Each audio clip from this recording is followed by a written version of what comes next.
So I recorded a video last night and I didn't like it. So I'm making a new one. I've decided, instead of talking about my research paper that I've been doing for the past day and a half, I'm going to be talking about people. And about why people are people. So, I think we try as people to categorize people into, or humans I should say, into different categories. Where we have like different kinds of people, like this kind of person, and then that kind of person, and that kind of person. Whether it's like race, or just where you're from, or because humans love to categorize things, and we even categorize ourselves. But people are people. People. We need to treat people more like people. Because when we create these things, these categories in which we put people in, we kind of like, typecast them, or you could say stereotype them, or however you want to put it, into that category. We put them in a box, and we start to imagine them less complexly. If you're a fan of John Green, you'll understand, or you'll see the reference.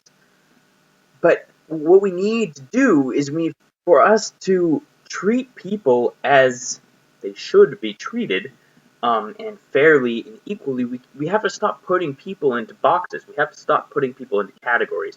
We got to break down these racial barriers. I mean, I feel like I'm giving like a Miss America talk here, but seriously, we need to stop doing this. As I hear my mom say, all different kinds of people. Like, that gets you thinking, isn't there one? What different kinds of people do you mean?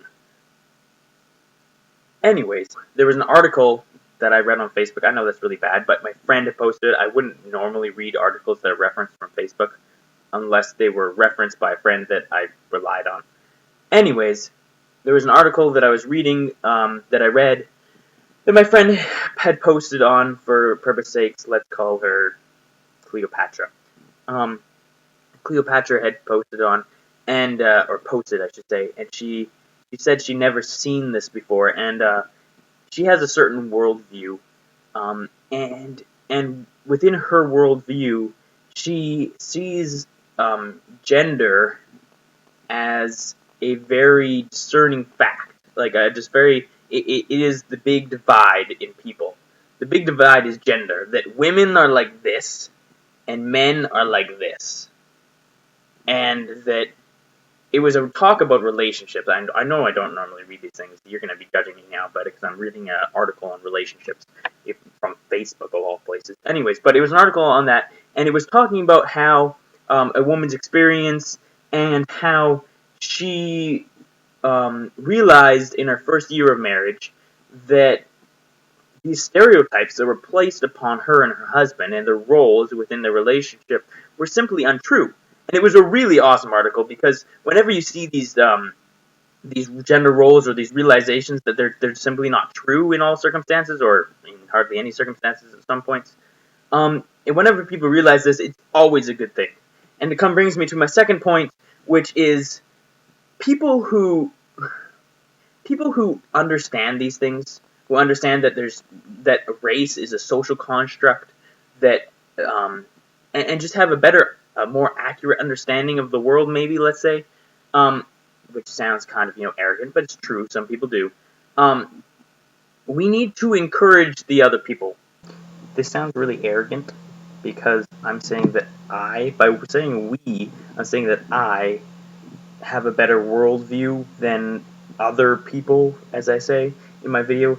I'm not claiming that my worldview is awesome and that it's the best. I'm just claiming that there are some people who, and I include myself in this bracket, who view the world in a more rational and logical way, and that's what how I define better worldview. We need to be more encouraging and more tolerant to people who are having these first realizations. These realizations that maybe race is socially constructed, that maybe gender is socially constructed, that maybe we're not, innately a certain way, in that, men like fast cars and don't like wearing dresses, and that is woven in our DNA. But we need to be when these people come to the people don't all of a sudden just snap into these realizations. Usually it takes time, and they need a kind of like someone there to help them step along, and not people who are on the other side who are like, yeah, duh, don't you understand? This is a stupid article. Everyone should know this already. And that's never going to accomplish anything. If we want the world to be better, we have to do it peacefully. We have to do it gracefully, and that would be awesome. Yeah, wow. I thought that was pretty good in one take. I'm a little inflated. My ego is a little inflated. Well, thanks for watching.